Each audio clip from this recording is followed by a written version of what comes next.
Welcome to super 30 classes. As you know हमारी 10th class की economics चल रही थी और 10th क्लास की इकोनॉमिक्स में हमारा चैप्टर चल रहा था characteristics of Indian economy and it's unique trends, है ना। हमारा चैप्टर चल रहा था characteristics of Indian economy and unique trends.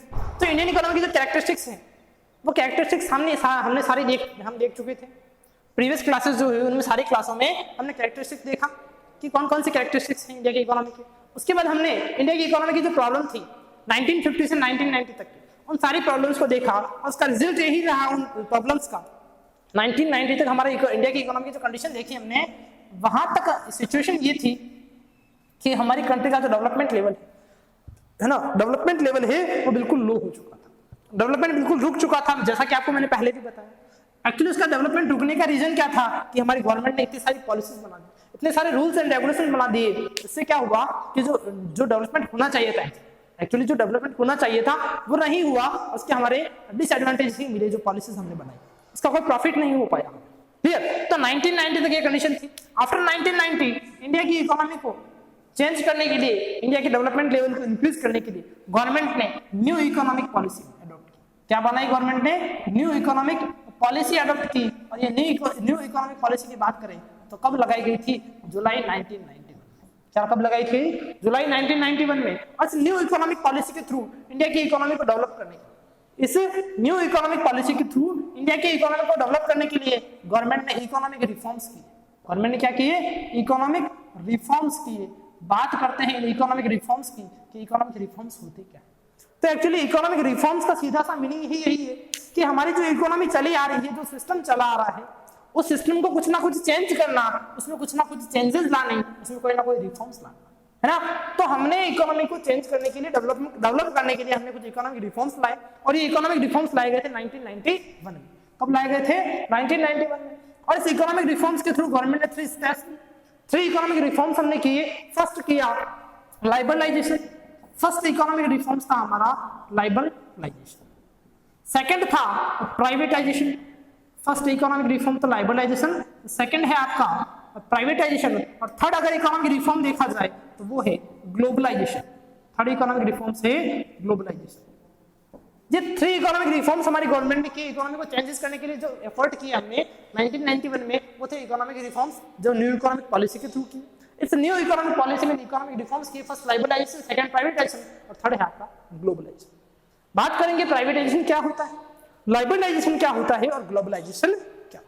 इन तीनों को हम एक एक करके स्टडी करेंगे, बाय वन हम इसको स्टडी करेंगे। तो सबसे पहले अगर देखा जाए तो फर्स्ट हम बात करेंगे प्राइवेटाइजेशन के बारे में। फर्स्ट हम बात करेंगे प्राइवेटाइजेशन के बारे में कि एक्चुअली प्राइवेटाइजेशन होता क्या है।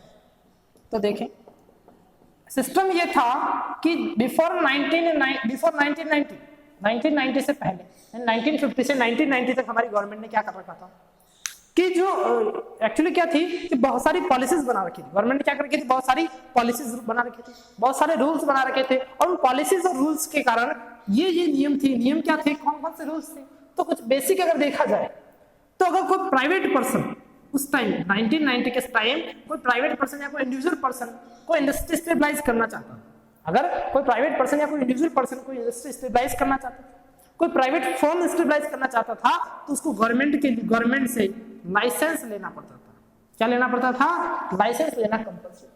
कब की बात कर रहा हूं मैं? 1990 कि बिफोर 1990 तक हमारी गवर्नमेंट ने सिस्टम बना रखा था, पॉलिसी बना रखी थी कि किसी प्राइवेट पर्सन को, किसी इंडिविजुअल सेक्टर को, किसी प्राइवेट फर्म को स्टेबलाइज करने के लिए, किसी प्राइवेट फर्म को स्टेबलाइज करने के लिए, चाहे वो कितना ही बड़ा हो चाहे कितना भी छोटा हो, किसी वर्क को स्टार्ट करने के लिए, कोई काम करने के लिए आपको गवर्नमेंट से लाइसेंस लेना कंपल्सरी बना रखा था। किसने? हमारी गवर्नमेंट। कब? 1990 तक। और इसके साथ साथ और क्या क्या कर रखा था, और क्या रूल थे?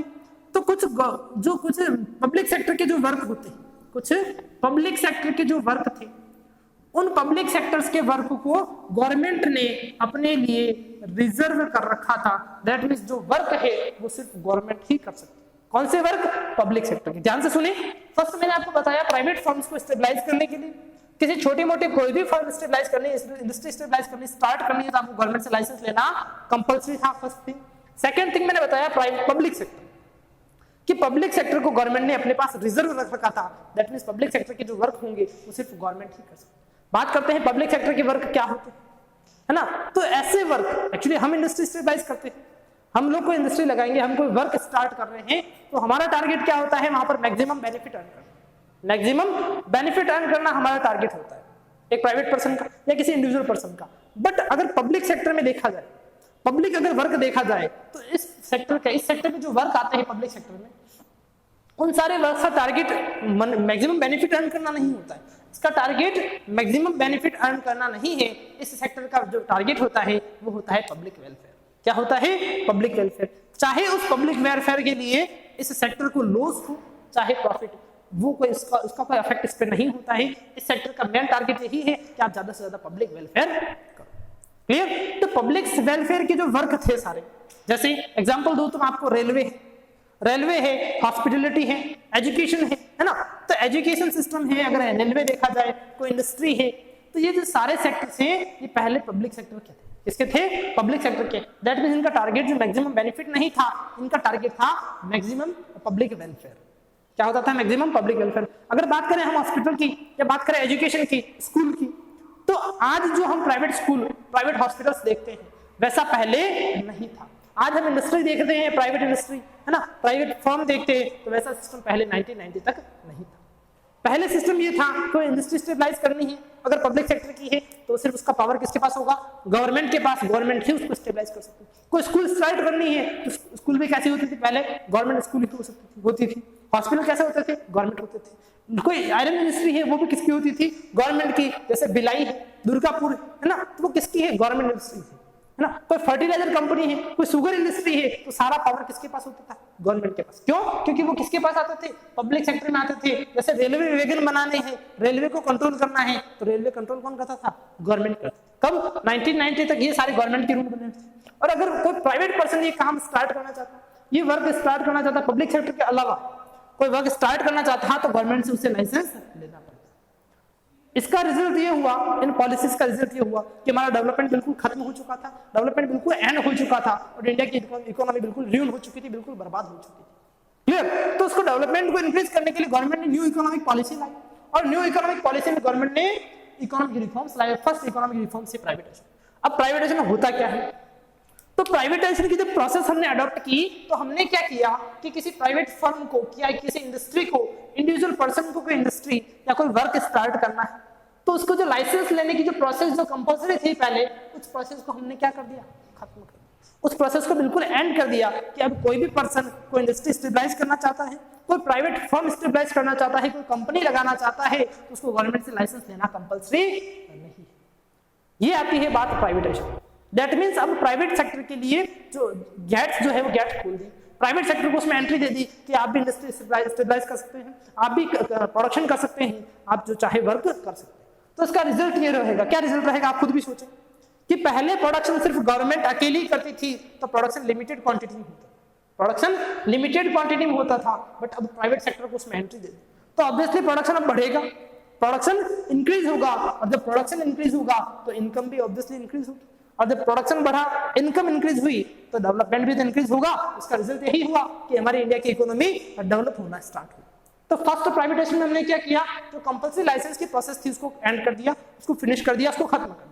सेकंड हमने क्या किया? जो पब्लिक सेक्टर के वर्क थे, जो सिर्फ गवर्नमेंट के लिए रिजर्व थे, उन सारे वर्क्स को उन वर्क्स में हमने क्या कर दिया?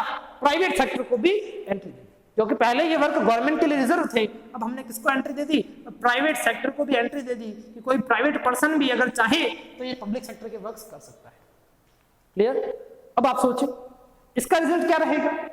इसका रिजल्ट भी सेम, प्रोडक्शन बढ़ेगा, बहुत सारी कंपनीज आएगी, और जब ज्यादा से ज्यादा कंपनी आएगी तो ऑब्वियसली प्रोडक्शन इंक्रीज होगा, प्रोडक्शन बढ़ेगा। अब एग्जांपल देता हूं मार्कर का। माना मार्कर की इंडस्ट्री थी पहले, सिर्फ गवर्नमेंट के पास थी, गवर्नमेंट ही मार्कर बना सकती थी, गवर्नमेंट ही उसकी रेट डिसाइड करती थी कितना पैसा देना है, और जो अकेली गवर्नमेंट बनाती थी, मार्कर बनाने वाली अकेली कंपनी थी, जो प्राइस डिसाइड होती वही प्राइस कस्टमर को देनी पड़ती।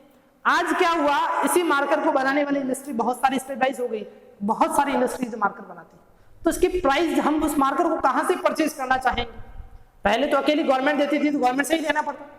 अब इस मार्कर को हम वहां से परचेज करेंगे जहां मैक्सिमम मिनिमम उसकी क्या हो? प्राइस हो, तो जहां इसकी कम से कम रेट हो, मिनिमम इसकी प्राइस है ना, ऑब्वियसली। तो जो प्रोडक्ट, जो गुड्स और सर्विसेज हमारी कंट्री में प्रोड्यूस होने लगे, उनकी जो प्राइस है, उनकी प्राइस लेवल में भी क्या आई? कमी आई, उनका प्राइस लेवल भी क्या हुआ, डिक्रीज हुआ। प्रोडक्शन इंक्रीज हुआ, प्राइस कम हुई, है ना, प्रोडक्शन क्या हुआ, इंक्रीज हुआ, प्राइस कम हुई। और जो क्वालिटी हमें मिलने लगी वो कम प्राइस में, है ना, कम प्राइस में भी अच्छी क्वालिटी मिलने लगी, तो क्वालिटी में भी क्या हुआ, इंप्रूवमेंट। तो ऑब्वियसली जब ऐसी कंडीशन होती है, जब इनकम बढ़ती है, जब प्रोडक्शन बढ़ता है तो इनकम बढ़ेगी, और इनकम का रिजल्ट क्या रहेगा, जब इनकम इंक्रीज होगी तो हमारे डेवलपमेंट का जो लेवल है वो भी ऑब्वियसली क्या होगा, इंक्रीज। तो ये आया प्राइवेटाइजेशन। प्राइवेटाइजेशन का सीधा सा मीनिंग यही है कि प्राइवेट सेक्टर्स को क्या करना, एंट्री दे देना, लाइसेंस की प्रोसेसेस को फिनिश कर देना, और पब्लिक सेक्टर में प्राइवेट सेक्टर को एंट्री। अब पब्लिक सेक्टर में प्राइवेट पर्सन को एंट्री कैसे दी, तो हमने क्या किया, हमारे जो शेयर थे, क्या होते हैं, शेयर, एक कंपनी के कुछ शेयर होते हैं, तो उन शेयर को क्या कर दिया, सेल कर दिया, है ना, यानी उसकी हिस्सेदारी जो होती है। जैसे माना कोई रेलवे है, अभी रेलवे को प्राइवेट किया अभी, है ना, जैसे रेलवे है, इसका 10% या 20% शेयर क्या करेंगे, किसी प्राइवेट फर्म को या किसी इंडिविजुअल पर्सन को हम क्या करते हैं, सेल कर दे, उससे वो क्या करेगा, वो भी उसमें पार्टिसिपेट करेगा इसके प्रोडक्शन, जिससे क्या होगा, प्रोडक्शन इंक्रीज होगा। तो ये है आपका प्राइवेटाइजेशन, शेयर को सेल कर देना, है ना, पब्लिक सेक्टर को एंट्री दे देना, लाइसेंस की प्रोसेस को खत्म कर देना, ये सारा क्या आता है, प्राइवेटाइजेशन की प्रोसेस में आता है। तो फर्स्ट हमारा इकोनॉमिक रिफॉर्म्स, प्राइवेटाइजेशन कंप्लीट हुआ, क्लियर।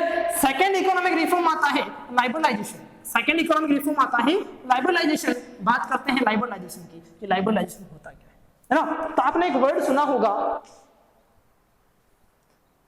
अरे वेट अ सेकंड, आपने एक वर्ड सुना होगा लाइबर। लाइबरलाइजेशन जो वर्ड है वो किससे बना है, लाइबर से बना है। अब बात करते हैं लाइबर की, लाइबर एक्चुअली कहते हैं किसको,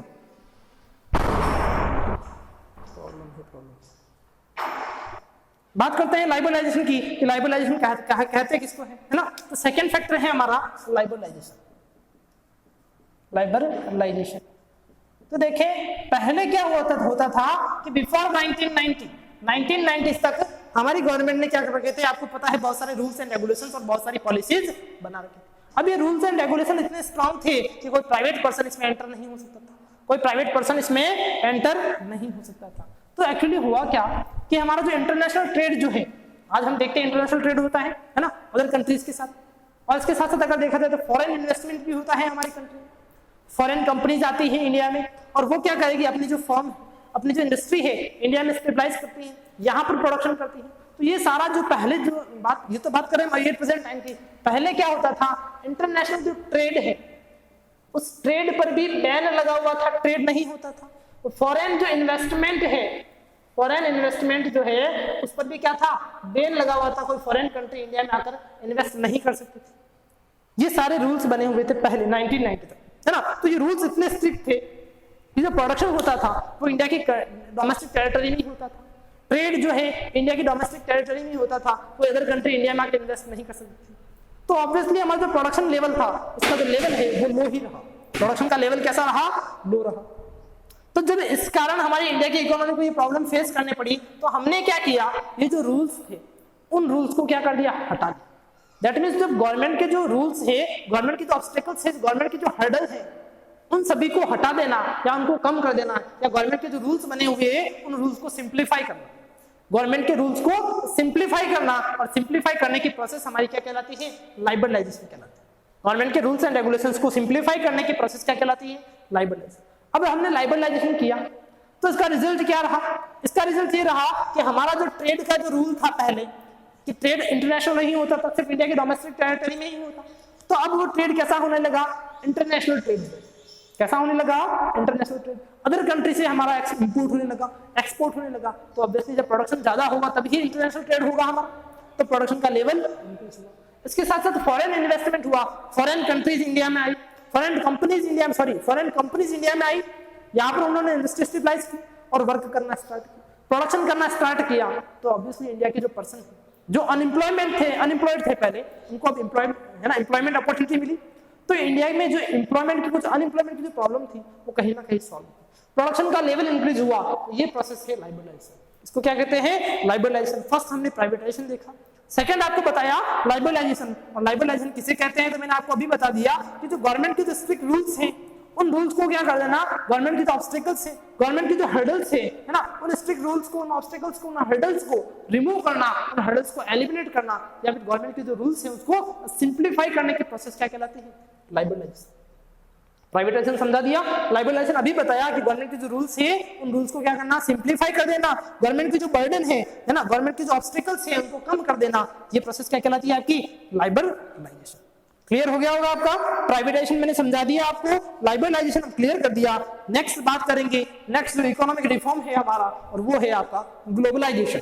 नेक्स्ट इकोनॉमिक रिफॉर्म है आपका ग्लोबलाइजेशन। तो देखो आपने वर्ड सुना होगा ग्लोबलाइजेशन, बिल्कुल इजी से इजी वर्ड है, और एक कॉन्सेप्ट भी सुना होगा इंडिया में, वसुधैव कुटुंबकम।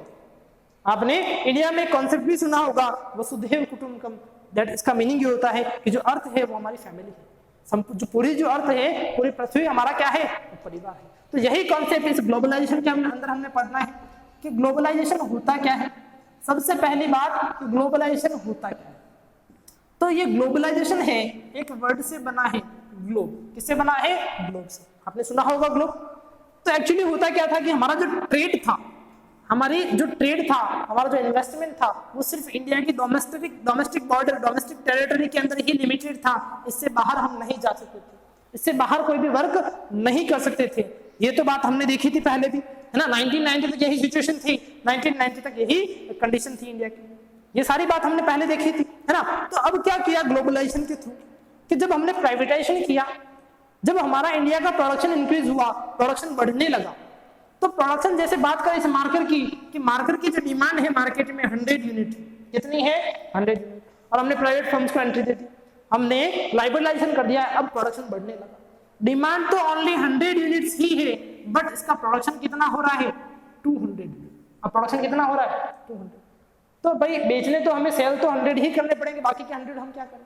तो हमने क्या किया, इस 100 यूनिट जो रिमेनिंग है उनको अदर कंट्रीज में सेल करना स्टार्ट, अदर कंट्रीज में सेल करना स्टार्ट कर दिया। तो सीधा सा मीनिंग है ग्लोबलाइजेशन का कि इंडिया की इकोनॉमी को ग्लोब से जोड़ देना, इंडिया की इकोनॉमी को क्या करना, ग्लोब से कनेक्ट करना। डायरेक्ट मीनिंग यही है कि इंडिया की इकोनॉमी को अदर कंट्रीज से उनके साथ जोड़ना, अदर जो कंट्रीज की इकोनॉमी है, इंटरनेशनल जो इकोनॉमी है वहां तक फैला देना। ये प्रोसेस क्या होती है, ग्लोबलाइजेशन। क्या कहलाती है, ग्लोबलाइजेशन। अब इस ग्लोबलाइजेशन के प्रोसेस के थ्रू क्या हुआ, हमारा जो इंटरनेशनल ट्रेड है वो ट्रेड बढ़ा, फॉरेन इन्वेस्टमेंट बढ़ा। वही सिस्टम हमने जो लाइबरलाइजेशन में देखा था, इंटरनेशनल जो है ग्लोबलाइजेशन, इसके थ्रू क्या हुआ कि हमारा जो ट्रेड बढ़ा, ट्रेड इंक्रीज हुआ, और अदर कंट्रीज के जो पर्सन है वो यहाँ आने लगे।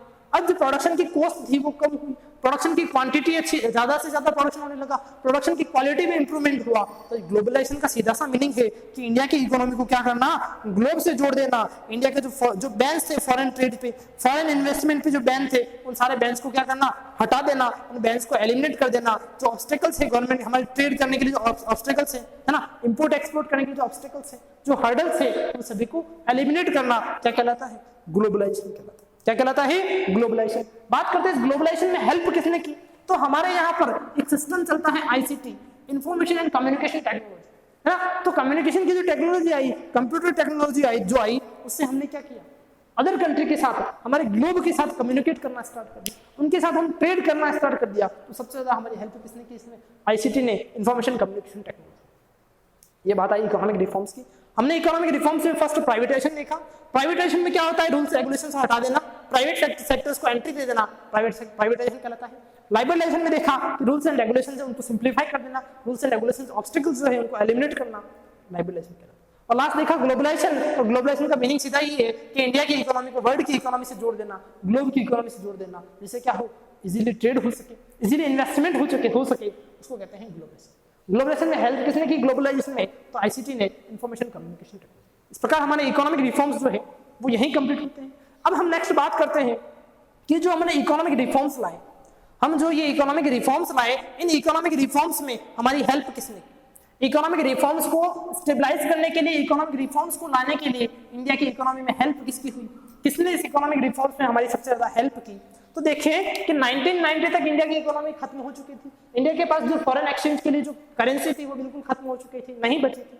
तो उसके लिए हमने क्या किया था, वर्ल्ड बैंक से लोन लिया था। किससे लोन लिया था, फर्स्ट तो वर्ल्ड बैंक से, दूसरा इंटरनेशनल मॉनेटरी फंड से, है ना। इन दो से तो क्या किया, लोन लिया। तो इन दोनों इंस्टीट्यूट्स ने, world bank and international monetary fund जो है ना, इन्होंने बहुत ही इंपॉर्टेंट रोल प्ले किया। किसके लिए, इंडिया की इकोनॉमी को रिफॉर्म करने के लिए, इंडिया की इकोनॉमी को डेवलप करने के लिए, ये दो इंस्टीट्यूट थे। फिर जब ग्लोबलाइजेशन हुआ, जब ग्लोबलाइजेशन हुआ, इंटरनेशनल लेवल पर हम ट्रेड करने लगे, है ना, इंटरनेशनल लेवल पर हमारी इकोनॉमी जुड़ चुकी थी, तो हमने क्या किया कि ट्रेड के कुछ रूल्स एंड रेगुलेशंस, ट्रेड के क्या होते हैं, कुछ रूल्स एंड रेगुलेशन होते हैं। तो रूल्स एंड रेगुलेशन बनाने के लिए इंटरनेशनल लेवल पर इंटरनेशनल ट्रेड के लिए जो रूल्स एंड रेगुलेशन बनाने थे, तो उसके लिए 1 जनवरी 1 जनवरी 1995 को 1 जनवरी 1995 को एक इंस्टीट्यूशन स्टेबलाइज हुआ था और जिसका नाम है WTO। क्या नाम है? WTO, world trade organization. Stabilize कब हुआ? 1 जनवरी 1995। इसका वर्क क्या है? ये इंटरनेशनल ट्रेड के लिए रूल्स एंड रेगुलेशंस को सेट करता है, रूल्स एंड रेगुलेशंस बनाता है। कौन बनाता है? WTO बनाता है। फिर और क्या करता है कि जब इंटरनेशनल ट्रेड होगा तो ऑब्वियसली किसी ना किसी कंट्री के बीच बिल्कुल कोई डिस्प्यूट हो सकता है, उनके बीच कोई ना कोई लड़ाई झगड़ा हो सकता है।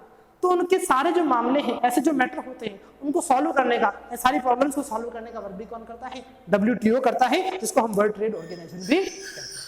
क्लियर है? तो यहाँ पर हमारे इकोनॉमिक रिफॉर्म्स यहीं क्लियर होते हैं, यहीं कंप्लीट होते हैं। आज के लिए इतना ही। Thank you very much.